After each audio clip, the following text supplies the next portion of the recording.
नमस्कार विद्यार्थी मित्रांनो. ज्ञानोपासक कनिष्ठ महाविद्यालय जिंतूरमधच्या ऑनलाईन व्हिडिओ लेक्चरमध्ये मी प्राध्यापक संतोष कदम आपलं स्वागत करतो.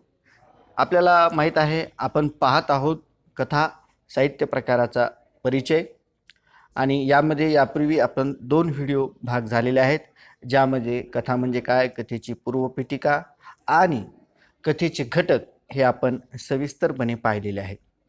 आजच्या या व्हिडिओमध्ये आपल्याला पाहायचे आहेत कथेची वैशिष्ट्य आणि त्यानंतरचा शेवटचा व्हिडिओ असेल तो म्हणजे कथेच्या सादरीकरणावरचा.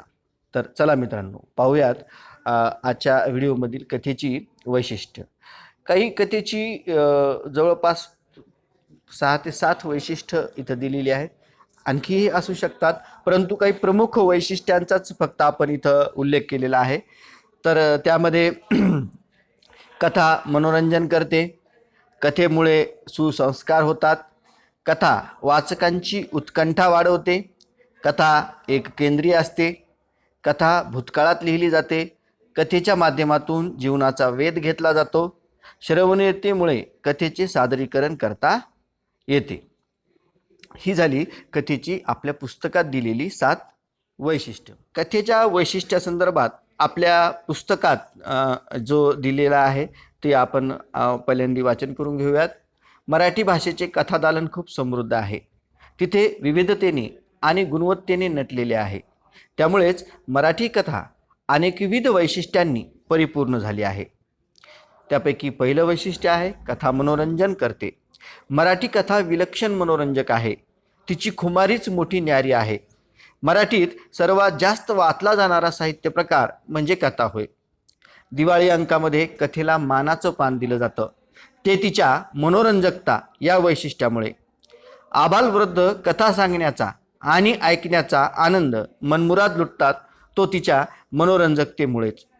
मनोरंजनाची कितीतरी आधुनिक साधनं उदाहरणार्थ TV, मोबाईल वगैरे खूप नंतर उदयास आली, पण पहिला मान कथेचाच. कथा सर्वांनाच हवीशी वाटते, कारण याचं कारण तिच्या मनोरंजकतेत दडलेलं आहे. तर लहान मुलं तर गोष्टी सांगण्यासाठी भांडावून सडतात, मोठी माणसेही याला अपवाद नसतात. माणूस गोष्टी वेळला झाला तो तिच्या मनोरंजकता या वैशिष्ट्यामुळेच. पाहूया या मनोरंजन कथा करते याची काही मुद्दे या वैशिष्ट्यातली. त्यातला पहिला मुद्दा आहे सर्वात जास्त वाचला जाणारा साहित्य प्रकार. नाटक, कादंबरी हे मराठीतले साहित्य प्रकार आहेत, तेही मोठ्या प्रमाणावर वाचले जातात, परंतु या सगळ्यांपेक्षा जास्त जर कुठलं वाचली जाते तर ती कथा. दुसरं, दिवाळी अंकात मानाचं स्थान. मराठी भाषा आणि संस्कृतीत दिवाळी अंकाचं अनन्यसाधारण महत्त्व आहे. अनेक मोठमोठे लेखक या दिवाळी अंकातून उदयाला आले आहेत. आजही भरपूर दिवाळी अंक निघतात आणि तितकेच सकस आणि दर्जेदार असतात. या अंकात देखील कथेला मानाचं स्थान दिल्या जातं. का? तर तिच्या मनोरंजनाच्या गुणधर्मामुळं. आबालवृद्धांचा आवडता प्रकार आहे, तोही कशामुळं? कारण ती अतिशय सुंदर असं मनोरंजन करते. लहान मुलं तर पाहत तुम्ही, त्यांना गोष्ट आवडतेच. तुम्ही कितीही वृद्ध असा, गोष्ट सांगतो म्हटलं की कुणीही जाणार नाही, तो ऐकायला थांबणारच. त्यानंतर आता आधुनिक साधनं खूप मोठी आलीत मनोरंजनाची, पण तरीही आजसुद्धा कथा हीच मनोरंजनामध्ये वरचढ आहे. ती सगळ्यांना हवीशी वाटते कथा, लहान मुलापासून तर आबालवृद्धापर्यंत. का? तर तिच्यामध्ये असलेल्या मनोरंजन गुणामुळं. माणूस हा गोष्टी वेळला प्राणी आहे पहा, कारण त्याला मनोरंजन हवं असतं आणि हे मनोरंजन गोष्टीतून खूप मोठ्या पद्धतीनं मिळत असतं. त्यानंतर दुसरं वैशिष्ट्य दिलेलं आहे आपल्या पाठात कथेचं, ते म्हणजे कथेमुळे सुसंस्कार होतात. अर्थात हे वैशिष्ट्य ठीक आहे, परंतु कथा काही यासाठी आज तरी निदान लिहिली जात नाही. कधी काळी प्रबोधन, ज्ञान हे कथेचे प्रमुख उद्देश होते, परंतु आजची कथा ही सरस्वी वेगळी आहे. त्यातून आजही संस्कार होतात, परंतु तिचं ते प्रयोजन मात्र नाही, म्हणजे आपण अगोदर सांगून ठेवूयात. त्यानंतर मग मनोरंजन करण्याची, मनावर संस्कार करण्याची जबरदस्त ताकद कथेत असते. कथेच्या माध्यमातून मूल्य विचार रुजवता येतात. कथा प्रेरणा, स्फूर्ती, बोध, ज्ञान देते. मानवता, सत्य, समता, न्याय, स्वातंत्र्य, बंधुभाव, औदार्य, धैर्य, श्रमनिष्ठा, संवेदनशीलता, दया, सहकार्य अशा कितीतरी मूल्यांचा संस्कार कथा करते. मानवी मूल्यांची कदर करणारी आदर्श व्यक्तिमत्वे कथा वाङ्मयात जागोजागी आढळतात. सामान्य माणूस प्रसंगी आभाळा एवढा मोठा कसा होऊ शकतो हे एखाद्या बोधकथेच्या माध्यमातून वाचकांच्या मनावर ठसवता येते. या संस्कार क्षमतेच्या वैशिष्ट्यामुळेच तर कथेतून सद्गुणांचे पाथ्य देता येते. बघूयात आता संस्कार या वैशिष्ट्यामध्ये काय काय मुद्दे येतात. तर पहिला मुद्दा आहे संस्काराची जबरदस्त ताकद. म्हणूनच अनादी काळापासून अनेक धार्मिक परंपरा देखील आहे, जशी की जातक कथा आहे किंवा लहान बालकांच्या कथा आहेत की ज्या कथेंच्या माध्यमातून लहान मुलावर समाजावर संस्कार केले जातात. संस्कार करण्याची एक जबरदस्त ताकद कथेमध्ये असते. मूल्यविचार रुजवता येतात. मानवी जीवनासाठी मूल्यविचार अत्यंत आवश्यक आहेत. हे मूल्यविचारच माणसाला इतर प्राण्यांपासून वेगळं करतात, माणसाचं जगणं सुसंस्कृत करतात आणि हे रुजवण्याचं काम कथेच्या माध्यमातून अतिशय सुंदर पद्धतीने होतं. प्रेरणा, स्फूर्ती, बोध आणि ज्ञान. एखादी गोष्ट करण्याची प्रेरणा किंवा स्फूर्ती आपल्याला कथेतून मिळते, कथेतून आपल्याला बोध मिळतो, कथेतून आपल्याला ज्ञान मिळतं. एखादी कथा कुठेतरी खोलवर मानवी मनाचा शोध घेते आणि मग मानवी बारकाव्याचं आपल्याला तिथं ज्ञान, मानवी मनाच्या बारकाव्याचं ज्ञान तिथं आपल्याला होतं. आता इथं काही मूल्य दिलेली पहा. ही जगण्यासाठीची एक आदर्श मूल्य अशी मानली जातात. माणसामध्ये ती असावी असं मानलं जातं. ती जी पात्र असतात कथेतली, ती पात्र ही मूल्य बाळगणारी अनेक पात्र त्यामध्ये असतात आणि मग त्या पात्रांकडे बघून आपल्याला देखील ती मूल्य जी आहेत ती अंगीकाराविषयी वाटतात आणि समाजात या मूल्यांचं बीजारोपण होतं.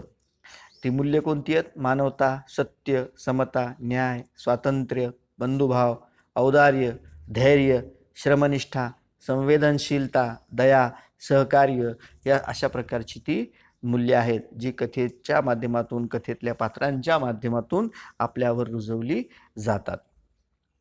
आता ही जपणारी मूल्य जपणारी पात्र येतात, हे मी पूर्वी सांगितलं. याशिवाय सामान्य माणसामध्ये सुद्धा ही सगळी मूल्य असू शकतात आणि ही मूल्य बाळगून सामान्यातला सामान्य माणूस देखील मोठा होऊ शकतो, स्वतःचं उत्थान करून घेऊ शकतो, ही देखील कथा आपल्याला शिकवते. तिसरं, कथा वाचकांची उत्कंठा वाढवते. हे तर मर्म आहे नेमक्या कथेचं. कथा वाचताना अनेकदा आता पुढे काय होणार अशी उत्सुकता वाचकाच्या मनात निर्माण होते. त्याच्या मनात जिज्ञासा जागी होते, कारण कथानक वाचकाला खिळवून ठेवणारे असते. कथेतील पात्रे आणि प्रसंग यांची गुंफणच अशा कौशल्याने केलेली असते की वाचक त्यात तल्लीन होऊन जातो. वाचकाला वर्तमानातून भूतकाळात घेऊन जाणे आणि पुन्हा वर्तमानात आणणे अशा फ्लॅशबॅक लेखनशैलीमुळे कथा उत्कंठवर्धक होते. या दृष्टीने पाठ्यपुस्तकातील शोध ही कथा एकदा वाचा. त्या कथेतील आकस्मिक वळणे, नाट्यमय प्रसंग, कथेचा अनपेक्षित शेवट या सर्वांमुळे उत्कंठा शेवटपर्यंत कशी टिकून राहते हे तुमच्या लक्षात येईल.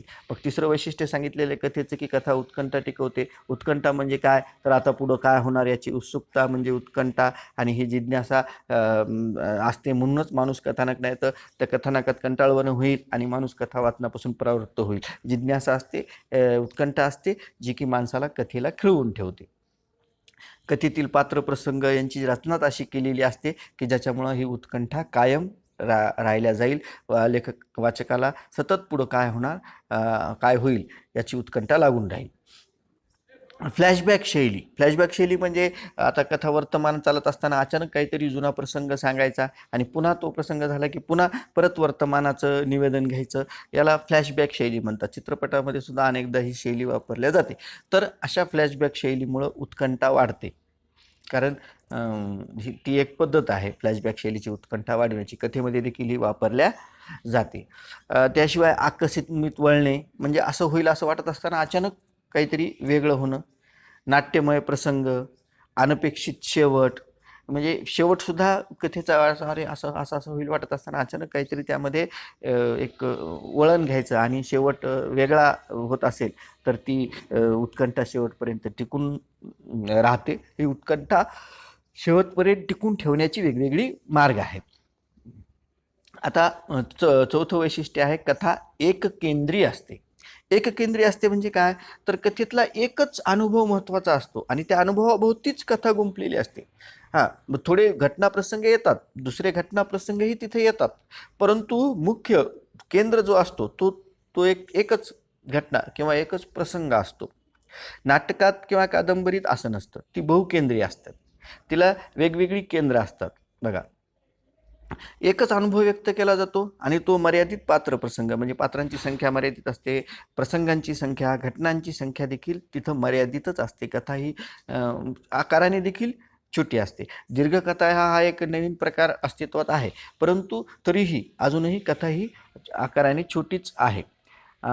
याशिवाय जी कादंबरी जर तुम्ही पाहाल तर कादंबरीत कथानकं असतात, उपकथानकं असतात आणि ती वेगवेगळी केंद्र असतात. ती एक असा पट कथेचा मोठा व्यापक चालत असतो. असं काही कथेमध्ये नसतं. कथा एक किंवा एकाच अनुभवावरती केंद्रित केलेली असते. तिला आपण एक केंद्री म्हणू.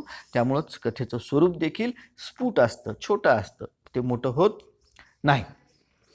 आता कथा भूतकाळात लिहिली जाते. अगदी साहजिक आहे. गोष्ट सांगायची म्हणजे तो प्रसंग घडून गेलेला असायला पाहिजे, तरच आपण तो सांगू शकू. जर घटना झालेलीच नसेल तर ती सांगता येत नाही. त्यामुळं सगळं निवेदन असेल, निवेदन शैली असेल, हे सगळं कथेचं काय येतं, हे भूतकाळातच येतं. काय म्हणते पहा, कथेत होऊन गेलेल्या घटनांचं निवेदन असतं. अगदी बरोबर. त्यानंतर भूतकाळदर्शक वाक्यरचना साहजिक आहे. भूतकाळाचं वर्णन करणार असू आपण तर ती भूतकाळदर्शकच वाक्यरचना असते. दिलेली आहे पुस्तकामध्ये, तुम्हाला कळेल भूतकाळदर्शक वाक्यरचना म्हणजे काय. त्यानंतर निवेदन शैली देखील भूतकालीन असते. असे झाले, असे केले, एक राजा होता, तिथं अमुक अमुक हे होतं. बघा, सगळं निवेदन शैली ही भूतकाळातली, भाषा भूतकाळातली. आता आहे 6वं वैशिष्ट्य कथेच्या माध्यमातून जीवनाचा वेध घेतला जातो. आता तसं पाहिलं तर सर्वच साहित्य प्रकार साहित्य प्रकार म्हणण्यापेक्षा सर्व साहित्य असो, कला असो, या सगळ्या जीवनाचा वेध घेणाऱ्याच असतात. जीवनाचा खोलवर जाणारा शोध असतो. काही विचारवंतांचं म्हणणं आहे की एखाद्या साहित्यकृतीमध्ये साहित्यिक किती खोलवर जाऊन जीवनाचा तळ शोधतो त्यावर त्या साहित्यकृतीचं यश अवलंबून असतं. मग त्याला कथाही अपवाद नाही. कथेच्या माध्यमातून देखील जीवनाचा वेध घेतला जातो. जीवन कसं, तर ते एकांगी नाही, कुठल्या एका वर्गाचं नाही, तर समाजातल्या गोरगरिबातल्या गरिबापासून खालच्या स्तरापासून तर पंतप्रधान असो, राष्ट्रपती असो, यांच्या मोठ्यात मोठा वर्ग असेल, तो तोच देखील त्यांचं जीवन देखील कथेमध्ये आलेलं आहे. वेगवेगळे जीवनाचे भाग आलेले, जीवनातलं नोकरी करण्यात असो, जीवनातले खाजगी प्रसंग असो, म्हणजे कुठलाही जीवन विषय, कुठलाही वर्ग, कुठलंही या कथेला वर्ज नाही. जीवनाच्या सगळ्या अंगांना, म्हणजे बघा, कचरा वेचणाऱ्या मुलांच्या कथा आहेत, तर पंतप्रधान पदावर पोहोचल्यानंतर एखाद्या व्यक्तीची कथा तिथं येऊ शकते. मोठमोठा शास्त्रज्ञ त्याची कथा असू शकते. अशी सगळ्यांची ती कथा आहे. आणि म्हणून जीवनाच्या सगळ्या भागाला, जीवनाचा खोलवर जाऊन शोध घेण्याची क्षमता या कथेमध्ये आपल्याला पाहायला मिळते. थेटपणे जीवनाचा वेध घेते, जीवनस्पर्शी असते, जीवनापासून वेगळी नसते. प्रत्येक कथा, घटना किंवा ही कथा सांगण्याचा उद्देशच असतो तो म्हणजे जीवन शोध.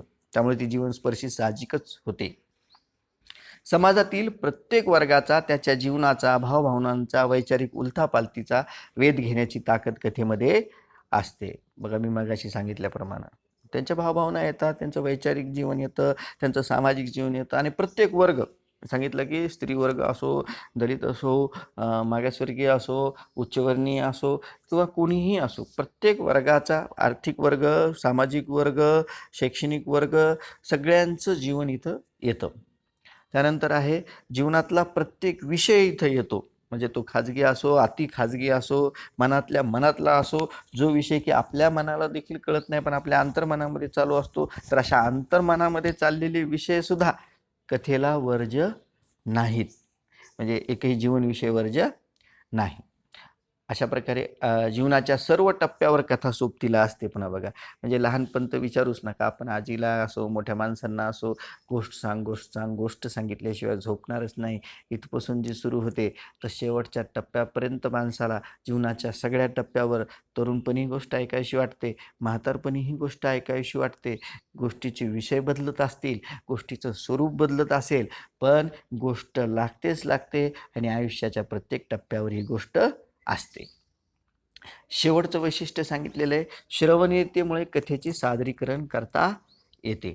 आता नाटकासारखा प्रकारच मुळी सादरीकरणासाठी असतो, परंतु कथा ही काही सादरीकरणासाठी नाही. पण कथेचं एकंदरीत ते स्फुट स्वरूप असेल आणि एकच एक अनुभव व्यक्त करणं, चटकदारपणा, संवाद शैली हे सगळं पाहता कथेचं सादरीकरण सुद्धा करता येतं. आणि आपल्या मराठी संस्कृतीमध्ये, महाराष्ट्रामध्ये कथामाला असतील, बालक मेळावे असतील, साहित्य संमेलनं असतील, इथं आवर्जून कथा सांगितल्या जातात. इतर जे साहित्य प्रकार आहेत त्यांचं एवढं सादरीकरण होत नाही, मात्र कथाकथनाचं नेहमी सादरीकरण होतं. ते मुद्दे दिलेले कथा सांगणे, कथन करणे म्हणजे कथेचे सादरीकरण करणे होय. कथामाला, बालक मेळावे, साहित्य संमेलन इथे आवर्जून कथा सांगितल्या जातात. तिसरा मुद्दा, इतर साहित्य प्रकारापेक्षा कथेचे सादरीकरण अधिक केल्या जाते. सांगणे, ऐकणे ही सांस्कृतिक देवाणघेवाण अनादी काळापासून सुरू आहे. माणसाला गोष्ट सांगावीशी वाटते, माणसाला गोष्ट ऐकावीशी वाटते. हे दोन्ही बघा, सांगावीशी वाटते आणि ऐकावीशी वाटते. आणि मग त्यामुळं ही अनादी काळापासूनची जी सांस्कृतिक देवाणघेवाण आहे ती आजही सुरू आहे आणि ती तुमची उद्याही सुरू राहणारच आहे. अशा पद्धतीनं विद्यार्थी मित्रांनो, आपण कथेची 7 वैशिष्ट्य पुस्तकात जी दिली आहेत ती इथं आपण प्रामुख्यानं पाहिली. आता आपण कथा साहित्य प्रकार परिचय या उपघटकाच्या शेवटच्या टप्प्याकडे जाणार आहोत. आज आपला 3रा भाग इथं संपलेला आहे आणि 4थ्या भागामध्ये कथेचे सादरीकरण, त्याचे प्रकार, त्या सादरीकरणासाठी लागणारं कौशल्य या सगळ्यासह आपण 4थ्या भागात पुन्हा भेटणार आहोत. नमस्कार.